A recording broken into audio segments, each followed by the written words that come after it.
Let's talk about something I think a lot of us have felt, being on the outside looking in. But here's a thought. What if that feeling wasn't actually a weakness? What if it was the origin story for a kind of superpower? You know the feeling, right?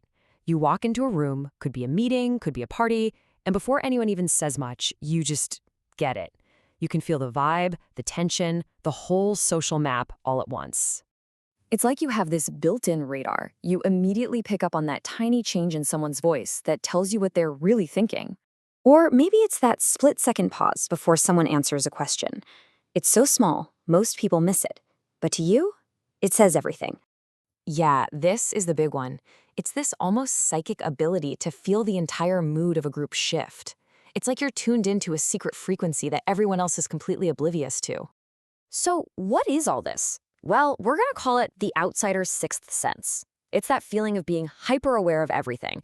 And if you've got it, you know exactly what I'm talking about. Now, for years, you've probably been told you're just being too sensitive or you're reading way too much into things. But here's the thing. Science actually suggests something totally different is going on.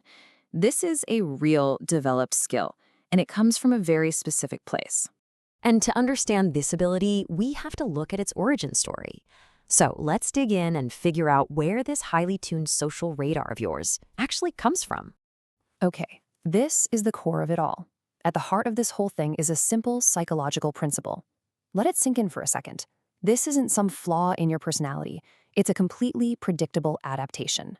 Just think about what that really means.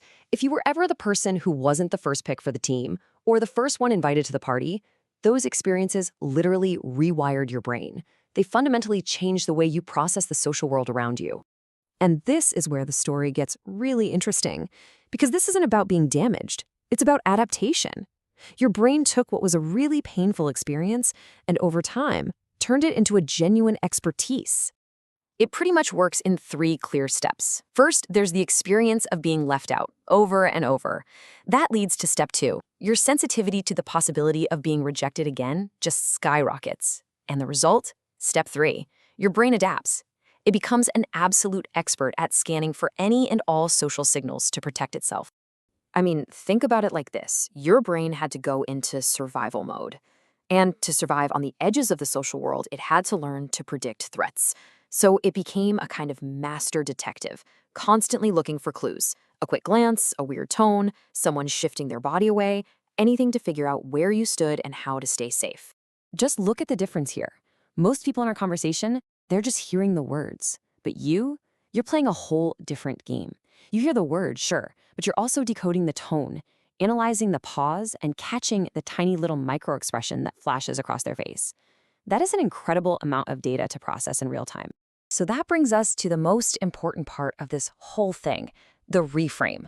It's time to stop looking at this as some kind of flaw and start seeing it for what it really is. It's not a bug, it's a feature. Let's give it a proper name, shall we? Social hypervigilance.